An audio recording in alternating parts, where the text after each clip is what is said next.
우리 하나님의 말씀을 찾아서 우리가 읽고 또한 그 말씀을 통해서 은혜 받는 시간입니다. 오늘 말씀은 요나서 1장 1절 말씀입니다. 요나서 1장 1절 말씀입니다.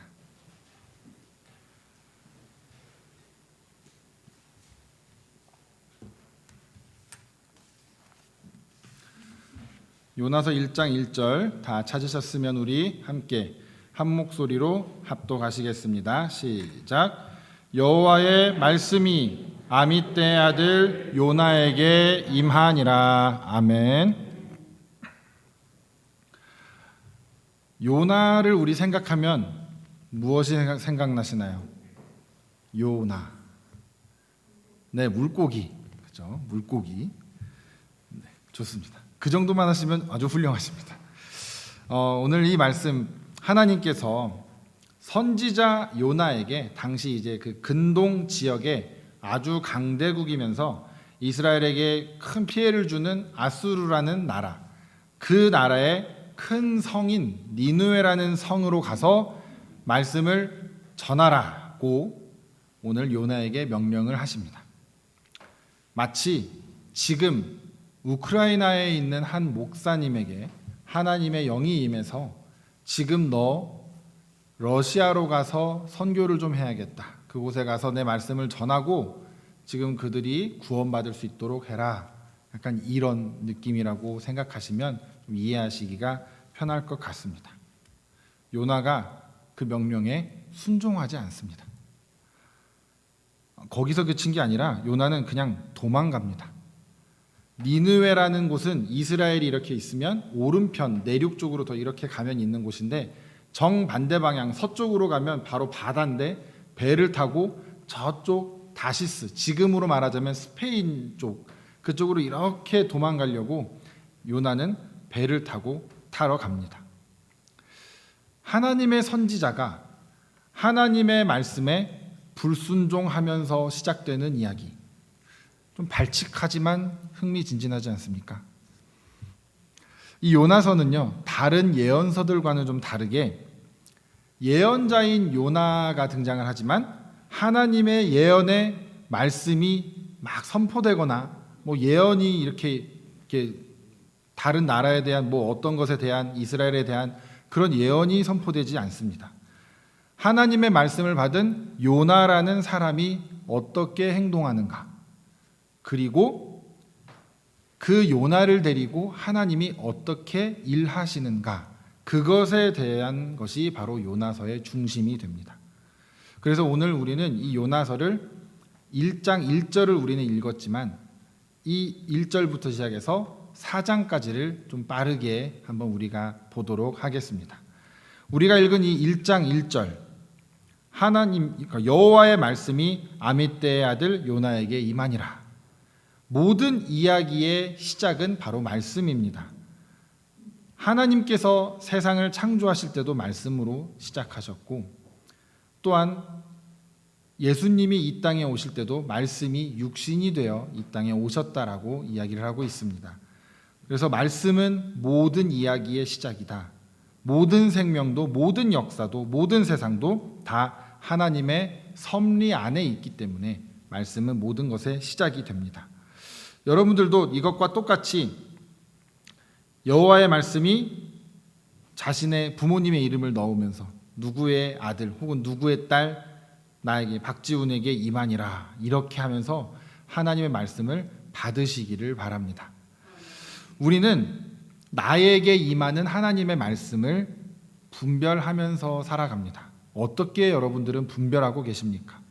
하나님으로부터 어떤 경로를 거쳐서 우리에게 전달이 되어야 우리는 그것을 하나님의 말씀이라고 믿을 수 있을까요?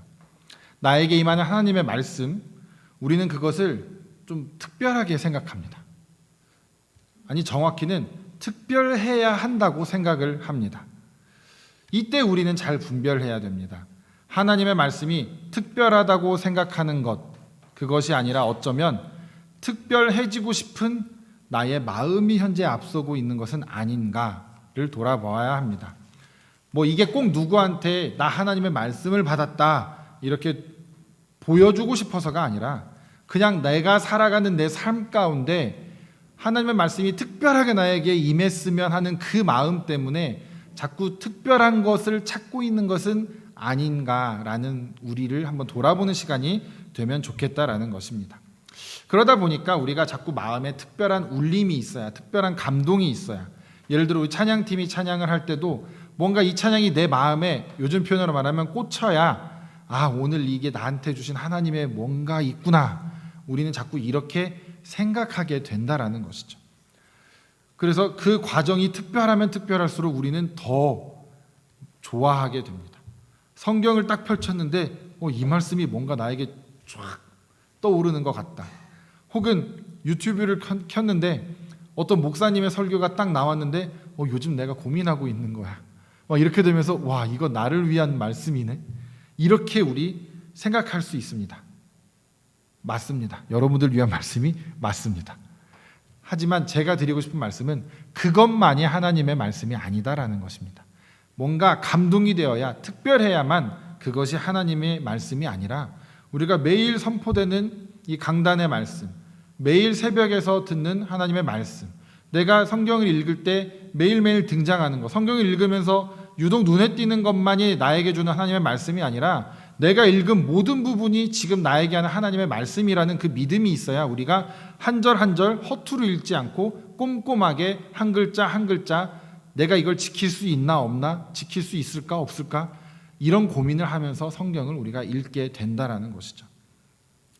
하나님의 말씀은 어느 것 하나 빠짐없이 모두 우리에게 계시되었기 때문입니다. 그래서 그것이 때로는 나에게 불편해도, 그것이 때로는 너무나 강권적으로 나에게 임하더라도 우리는 순종해야 합니다. 우리는 하나님의 말씀이 우리의 무의식 속에서 혹은 나의 어떤 성향, 나의 어떤 정서, 나의 입맛에 맞게 하나님의 말씀이 내 속에 기억되고 있고 배열되고 있고 혹은 각색되었다고 각색되지 않았다고 과연 장담할 수 있을까요?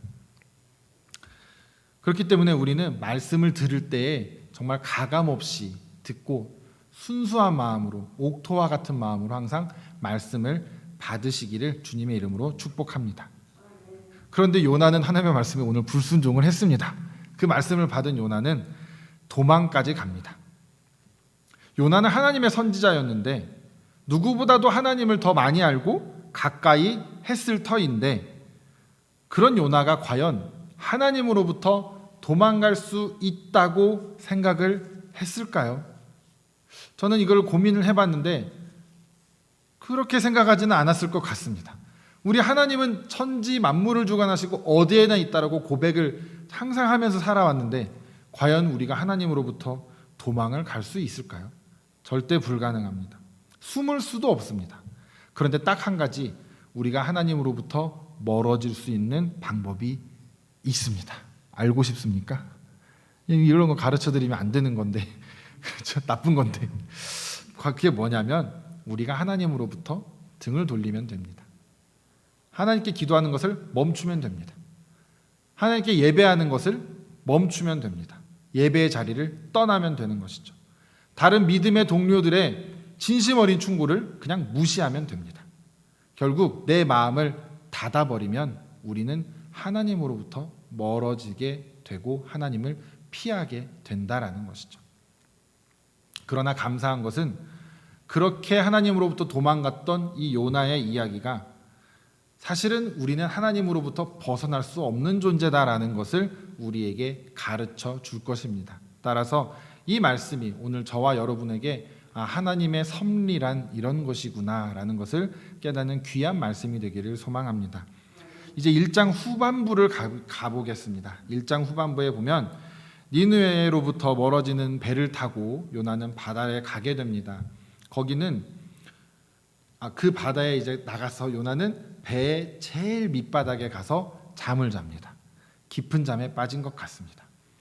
이것을 볼 때 우리는 하나님으로부터, 세상으로부터 도망하는 우리의 모습이 참 이와 같구나라는 생각을 하게 됩니다. 정말 힘든 일이 있을 때 사람들로부터 연락을 다 차단하고 혼자 깊은 굴 속에 들어가서 대화하는 걸 멈추고, 때로는 심지어는 가족들과도 대화하는 걸 멈추고 뭔가 이 마음의 갈등이 혹은 이 분노가 혹은 서운함이 해결이 되지 않아서 혹은 뭔가 문제가 풀리지 않아서 우리도 이렇게 그냥 모두에게서 벗어나고 싶은 마음이 언제나 누구나 이런 마음이 들 수 있습니다. 요나의 모습은 지금 아마 그런 것 같습니다. 그런데 하나님께서 이 요나를 그냥 두지 않으시죠. 거센 바람을 보내서 요나가 타고 있는 그 배를 흔들기 시작하십니다. 배에 있는 모든 선원들이 막 두려워서 떨기 시작합니다. 그러면서 각자 자신들이 믿는 신에게 기도하기 시작합니다. 구원해 달라고. 그래도 소용이 없자 이제 배에 있는 물건들을 다 버리고 배를 이제 가볍게 하려고 막 하는데, 그때 배 밑바닥에 자고 있는 어떤 한 인간을 기억하게 되죠. 그래서 가서 깊은 잠에 그 상황에 잠을 자는 게 너무 놀라운데요. 어쨌든 저라면 가능할 것 같습니다. 근데 그 상황에 이제 요나를 깨우러 누군가가 간 것 같습니다. 그래서 너 여기서 뭐 하고 있는 거야? 해서 요나가 배 위로 올라오게 되죠. 그리고 이제 너도 빨리 네가 믿는 신한테 기도해라고 이제 선원들이 이야기를 합니다. 요나가 기도를 했는지는 모르겠습니다. 그리고 나서 그들은 이제 이게 해결이 안 되자 아마 옛날 고대의 그 사고방식으로 바다의 신이 노했다. 우리 이걸 잠재우기 위해선 누구 하나를 신에게 제물로 바쳐야 된다. 그래서 아마도 제비를 뽑았을 것 같습니다. 제비를 뽑자 누구 때문이냐 했는데 정말 재미있게 요나가 당첨이 되죠. 요나가 그제서야 입을 엽니다. 그냥 요나가 뭐라고 하는데 요약하면 이렇습니다. 미안, 나 때문이야. 정말 한 대 쥐어받고 싶은 마음일 겁니다. 이 선원들의 입장에서는 정말 민폐 캐릭터 아닙니까? 아니 지가 믿는 신한테 똑바로 할 것이지 왜 여기 와가지고 우리를 이렇게 공경에 빠뜨리냐. 지금 이런 마음일 겁니다.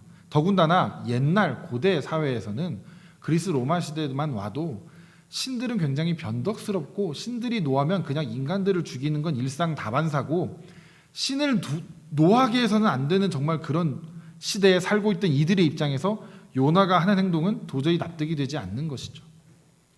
그런데 요나가 양심은 있었는지 나를 바다에 던지시오 이렇게 말을 합니다. 나를 바다에 던지면 괜찮아질 거라고 요나가 이야기를 합니다. 저는 이 요나를 보면서 약간 그 스머프라는 만화의 약간 투덜이 스머프 같은 느낌도 좀 들고 요나 왜 그러지? 약간 왜 이렇게 꼬였지? 혹은 뭐가 이렇게 불만이지? 이런 생각을 좀 가지면서 옛날에 읽었던 기억이 납니다. 그런 요나의 태도, 배 밑바닥에서 잠들어 있고 하나님으로부터 도망가는 그런 요나의 태도에 비해 이 선원들에게서 놀라운 일이 벌어지기 시작합니다. 요나를 바다에 던지자 하늘이 잠잠해지고 바람이 멈추게 되고 풍랑이 잠잠해지죠. 이 선원들은 하나님을 찬양하지 않을 수 없게 된 거죠. 요나 때문에 벌어진 이 정말 죽을 판인데 하나님께서 살아계시는 하나님이라는 걸 이 선원들이 보게 되고 선원들이 앞으로 하나님을 섬기겠다고 그 자리에서 다 서원을 합니다. 정말 놀라운 하나님의 구원의 역사 아닙니까? 그렇게 해서 어쨌든 요나는 바다에 빠지게 됩니다. 요나는 이렇게 생각했겠죠. 이제 죽는구나. 정말 싫어하는 그 니느웨 그 인간들이 구원받는 그 꼴을 보느니 내가 죽는 게 낫지. 아마 하면서 바닷속에 있었을지도 모르겠습니다. 그런데 그때 하나님께서 물고기를 보내서 요나를 꿀꺽 삼키게 합니다. 죽으려고 그랬는데 못 죽었습니다. 그 안에 우리가 물고기 뱃속에 들어가 보신 분 계십니까? 아마 안 계실 겁니다. 우리 뱃속에 물고기가 보통 들어오죠. 역전이 된 거죠. 불순종하는 요나에게 인생이 완전 뒤집혀 버린 겁니다. 지금 그 상황에서 요나는 이 물고기 뱃속인지 아닌지 인지를 했는지는 모르겠지만 엄청 괴롭고 고통스러운 시간을 지금 보내고 있을 겁니다. 뭐 끈적끈적 할 것이고 그 속에 큰 물고기인데 그 안에 작은 물고기들은 오죽 많겠습니까? 막 물고기들이 이리 뛰고 저리 뛰고 혹은 썩은 생선 냄새가 날 수도 있고 막 그 안에서 캄캄하고 아무것도 보이지 않고 그곳에 한 3일 있으니까 죽겠다고 했던 요나가 회개를 하기 시작합니다. 3일 못 버티고 그곳에서 하나님께 잘못했다고 기도를 합니다. 그리고 요나는 제가 서원한 것을 지키겠습니다. 이렇게 기도를 합니다. 사랑하는 성도 여러분, 혹시 하나님 제가 이렇게 살겠습니다라고 했는데 지금 뭔가 좀 꼬이는 게 있으시다면, 혹은 꼬이지 않더라도 내가 그것을 지키지 않고 있으시다면 물고기 뱃속에 들어가기 전에 지금 빨리 주님 제가 그 서원한 것을 지키겠습니다라고 두 손 들고 주님께 기도하시기를 부탁드리겠습니다. 어쨌든 하나님께서 그런 요나의 기도를 들으시고 물고기에게 명해서 요나를 육지에 토해내게 하십니다. 여러분, 하나님한테 제대로 붙들리면요 마음대로 죽지도 못합니다. 하나님께서 주신 사명을 감당할 때까지 하나님이 계속 끌고 가시기 때문입니다. 그래서 요나처럼 하나님께 서원한 것을 제가 지키겠습니다라는 고백이 나오게 되는 것이죠. 그래서 하나님께서 만약 우리에게 말씀하실 때 좋게 말씀하신다면 그때가 순종하기 제일 좋은 때임을 여러분들 꼭 깨달으시기를 바랍니다. 좋게 하나님께서 말씀하실 때 좋은 마음으로 순종하시면 좋겠습니다. 이제 3장이 됩니다. 요나에게 하나님의 말씀이 두 번째로 임하게 됩니다. 이 요나서는 되게 재미있는 구조를 가지고 있는데 두 번 임하는 하나님의 말씀, 또 두 번 기도하는 요나의 기도가 이렇게 등장을 합니다. 대조적이죠. 그제서야 요나는 이제 하나님의 말씀에 마지못해 순종해서 니느웨 성읍으로 갑니다. 이게 왜 마지못해 순종했다라는 거냐면 그 니느웨 성읍은 사흘 동안 걸어 다녀야 할 만한 큰 성읍이라고 성경에 기록이 되어 있는데 굳이 여기에 표현을 합니다. 요나가 하루 동안 전했더라 이렇게 표현을 하고 있습니다. 그 말은 3일 동안 걸으면서 다니면서 선포해야 할 그 말씀을 하루밖에 하지 않았다라는 것이죠. 더욱 놀라운 것은 그 내용입니다. 40일이 지나면 니느웨가 무너지리라 이렇게만 딱 선포를 합니다. 여러분, 그냥 길에 어디를 나갔는데 어느 날 저기 몰에 갔는데 누가 그 몰 한복판에서 4시간이 지나면 이 몰이 폭파될 겁니다. 여러분들 어떻게 할까요? 저 사람 제정신이 아니구나. 아니면 진짜 테러범이거나 둘 중에 하나를 생각을 하겠죠. 근데 이 말씀이 신기한 건 누가 이 성읍을 무너뜨리는지 왜 그러는지 요나는 한마디도 하지 않고 그냥 40일이 지나면 니느웨가 무너진다 이 말만 하는 겁니다. 하나님이 너희들의 죄 때문에 지금 노하셔서 진노하셔서 이 땅을 심판하실 건데 지금 너희들이 하고 있는 그 악행을 멈추고 회개하지 않으면 40일 뒤에 이 성읍은 멸망할 거다. 무엇을 잘못했는지 하나하나 가르쳐주고 회개하게끔 만들어주는 말씀 선포자의 사명을 요나는 그냥 한 문장만 딱 얘기하고 끝내는 것이죠. 이것을 볼 때 아마 요나는 여전히 그 성읍 사람들이 굉장히 마음에 들지 않았던 것 같습니다. 하지만 하나님께 순종은 해야 하기 때문에 어쩔 수 없이 가서 그냥 할 것만 하고 딱 온 거죠. 그런데 여기서 또 재미있는 것은 니느웨 사람들의 태도입니다. 아까 배에서도 요나의 태도와 선원들의 태도가 서로 딱 대칭이 되듯이 니느웨 성읍 사람들이 대체 누가 자신들을 벌하겠다는지 아무것도 모르는데 왕부터 시작해서 모든 백성들 심지어는 소와 양떼까지도 모두 금식을 선포하고 제 위에 앉아서 하나님께 회개하기 시작합니다. 이게 너무나 놀라운 모습이죠. 우리 눈에 보이는 독자의 입장에서 볼 때 보이는 놀라운 광경입니다. 하나님의 선지자라는 사람은 못마땅해 마지못해서 적당히 선포하는데 하나님을 알지 못하는 이방인들이 하나님을 부르짖으면서 지금 회개를 하고 있는 이 모습 너무나 아이러니하지 않습니까? 그런데 또 거기서 하나님께서는 기다렸다는 듯이 그들에게 재앙을 내리지 않으십니다. 이건 거의 떠먹여주다시피 하는 구원입니다. 여러분, 하나님의 구원은요 이렇게 철저하게 하나님의 주권 안에 있습니다. 우리가 그 구원에 대해서 할 말도 없고 할 자격도 없습니다. 니느웨 사람들의 입장만 보면요 그 사람들은 그냥 죄 짓고 살다가 어느 날 어떤 미친 사람이 와서 뭐 얘기하는데 들으니까 갑자기 믿어지면서 회개하지 않으면 안 될 것 같은 마음이 생겨서 회개를 했을 뿐인데 구원받은 거죠. 그 후세 사람들이 우리 왕께서 지혜로우셔서 그 사람 어떤 미치광이의 한 그 문장만 듣고 깨달음이 오셔서 모든 백성에게 회개를 선포했다. 이 왕 얼마나 대단하냐. 니느웨 사람들은 이렇게 기억할지도 모릅니다. 하지만 이 모든 걸 바라보고 있는 우리의 입장에서는 하나님의 놀라운 구원의 역사는 대체 어디서 어떻게 역사할지 정말 놀랍구나라는 그런 고백이 우리에게서 나오게 되는 것입니다. 그렇기 때문에 거기서 우리가 또 하나 깨달을 수 있는 건 하나님께서 얼마나 이 우리들을 사랑하시기에 구원하시기 위해 얼마나 많은 애를 쓰고 계시는지를 우리는 깨달아야 합니다. 여기 계신 분 어느 한 분도 빠짐없이 하나님의 구원의 계획과 그 은총과 그 섭리가 있기 때문에 이 자리에 우리가 앉아 있게 된 것입니다. 각자가 생각할 때 어우 저 사람은 진짜 고생 많이 했어.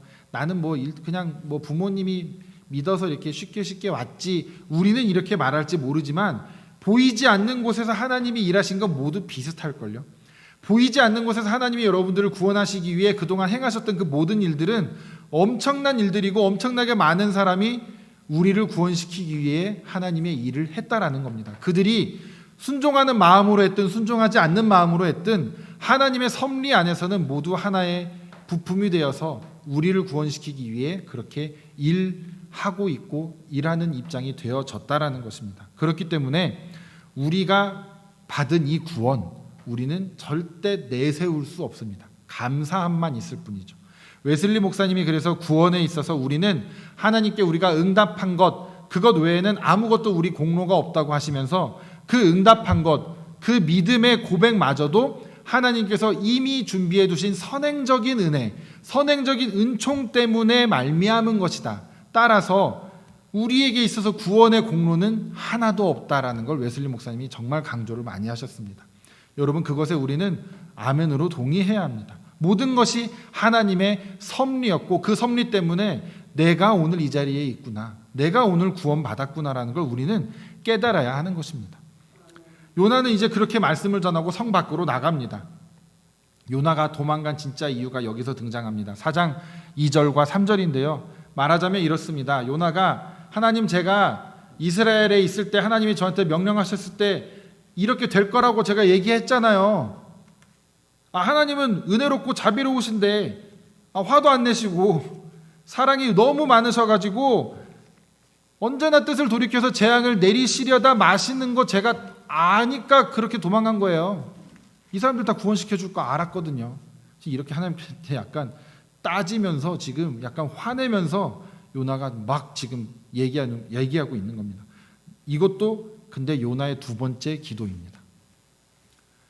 요나가 기도하면서 하나님한테 지금 이렇게 대들고 있는 거죠. 그러면서 이게 왜 대드는 말이냐고요? 3절에 보세요. 그냥 저 죽여주세요 이렇게 말합니다. 주님 그냥 제 생명 거두어 가세요. 사는 것보다 죽는 게 전 낫습니다. 그 꼴 보느니 저 사람들이 이렇게 구원받아서 잘 사는 거 보느니 저 그냥 죽겠습니다. 이 말을 지금 요나가 하는 겁니다. 약간 당돌하지 않습니까? 이렇게 기도해 보신 분 계십니까? 너무 답답할 때 하나님께 부르짖는 것도 하나님께 이렇게 한번 되돌아 보시는 것도 해보십시오. 하나님께서 그 자리에서 직결심판 번개가 떨어지고 이러지 않을 거니까 염려 마시고 요나처럼 한번 해야 될 땐 한번 해보십시오. 하나님께서 요나를 막 혼내지 않으십니다. 그냥 이렇게만 말씀하시죠. 네가 그렇게 화내는 게 정말 맞냐? 하나님 이렇게만 말씀하십니다. 요나는 정말 그 사람들이 싫었던 것 같습니다. 정말 싫었고 내 민족을 죽이고 다치게 하는 이 사람들이 구원받는 건 있어서는 안 될 일이라고 생각했던 것 같습니다. 그리고 요나는 그렇게 그들에게 적당히 말씀을 전하고 그 성읍을 빠져나온 다음에 집에 안 갑니다. 집에 안 가고 적당한 언덕에 그 성읍을 다 내려다 보일 수 있는 언덕에 딱 초막을 하나 이렇게 짓고 거기 자리 깔고 딱 앉아가지고 저것들이 어떻게 되나 보자 하고 거기에 있습니다. 요나도 참 보통 인간은 아니죠. 그 상황에서 그냥 보기 싫으면 떠나면 될 것을 거기 앉아가지고 주님 저를 죽여주십시오 하면서 거기에 앉아있는 거죠. 저는 이런 어떤 요나의 그 끈질긴 그런 마음, 어떤 이런 성품을 하나님께서 또 그것마저도 참 쓰시는 것이 정말 놀랍다라는 생각이 들면서 우리에게도 이런 상황이 언제든 올 수 있다라는 겁니다. 요나만큼은 아니겠지만 정말 원수의 나라를 우리가 선교사로 갈 일은 우리에게 쉽게 일어나지 않지만 우리 주변에 원수까지는 아니더라도 왼수 같은 인간들은 얼마든지 있습니다. 한번 옆을 보십시오. 누가 왼수인지. 아니죠. 여긴 없죠. 생각나는 그분이 왼수 맞습니다. 머릿속에 떠오르는. 그분과의 갈등, 그런데 그분을 내가 축복해야 되고 그분을 섬겨야 되고 그분께 잘해야 되는 상황. 근데 그거 하나님이 원하시는 것 같은 거는 정확한데 나는 못하겠는 그런 마음이 우리 안에 왜 없겠습니까? 그런데 너무나 재미있는 것은 그런 상황에 우리가 순종하든 순종하지 않든 하나님의 섭리는 계속해서 진행된다라는 것입니다. 하나님께서 우리에게 동역자로 손을 내미셨을 때 우리는 그 손을 잡고 순종함으로 나아갈 때 우리는 그 하나님의 섭리의 한 협력자로서 하나님의 구원 사역에 한 점이라도 찍을 수 있는 은혜를 입게 되는 것이지, 우리가 끝까지 안 하면 어쩌면 하나님께서 우리도 내버려 두실 수도 있습니다. 하지만 오늘 요나의 이야기를 보면 하나님께서 그런 우리조차도 마음은 따라가지 못하더라도 우리가 몸이라도 어떻게든 그래도 가서 해야지, 하기 싫은데 그래도 해야지, 이렇게라도 한 순종 가운데 하나님은 열매를 맺으신다라는 것입니다. 우리 마음은 아직 뒤죽박죽이고 엉망진창일지 모르지만 하나님께서 지금 해야 하시는 그 섭리에 우리는 한 축이 되기도 한다라는 것이죠. 그것이 하나님의 놀라운 섭리고, 그렇기 때문에 우리는 하나님의 섭리를 다 이해할 수 없다라고 하는 것입니다. 그리고 우리는 아까도 말씀드렸듯이 이 요나의 이야기를 통해서 하나님이 그분의 피조 세계와 그 생명들을 얼마나 귀하게 여기시는지 깨닫게 해 주십니다. 하나님은 이 이야기에 등장하는 모든 사람을 구원의 길로 이끄십니다. 요나도, 선원들도, 니느웨 성읍의 사람들도. 결국 하나님께서 원하시는 궁극적인 것은 모든 사람들이 하나님을 믿고 구원에 이르는 것입니다. 그 구원 사역에 요나가 사용된 것이죠. 우리도 구원받을 만한 자격이 없는 사람들임을 우리 스스로가 너무나 잘 알고 있습니다. 요나가 한 것 아무리 보아도 자발적 순종이 아닙니다. 열심을 다해 하지도 않았습니다. 그런데 하나님의 역사가 있으시면, 하나님의 섭리가 시작되면 하나님의 구원 사역은 그대로 간다라는 것이죠. 순종은 우리 사람들이 해야 할 몫입니다. 섭리는 하나님께 속한 단어입니다. 우리가 우리의 생각으로, 우리의 노력으로, 우리의 어떤 의지로 순종하는 것을 한다고 해서 하나님의 섭리가 바뀌는 것이 아닙니다. 하지만 우리는 그 순종함으로 나아가야 합니다. 예수 그리스도께서 친히 이 땅에 오셔서 순종의 본을 보이셨던 것처럼, 예수님께서 기도하신 것처럼 내 뜻대로 마옵시고 아버지의 뜻대로 하옵소서, 그리고 죽음을 맞이했던 그 예수님처럼 우리도 순종할 때 할 수만 있다면 요나처럼 순종하는 것이 아니라 우리 예수님처럼 우리도 순종할 수 있는 우리가 되었으면 좋겠습니다. 그런 상황들이 왔을 때, 우리에게 정말 작은 말씀 하나가 주어졌을 때 이 말씀을 우리는 예수님과 같은 마음으로 받고, 주님, 이 말씀대로 제 삶이 이루어지기를 원합니다. 주님 뜻대로 저를 인도해 주시옵소서. 제가 큰 그림을 볼 줄 몰라서 주님, 지금 제가 마음이 어렵고 힘들지만 하지만 예수님처럼 제가 순종하기를 원합니다. 우리 이런 마음으로 주님의 말씀이 우리에게 선포되어질 때, 우리에게 임할 때 그렇게 기도하는 여러분들이 되시기를 주님의 이름으로 축원합니다.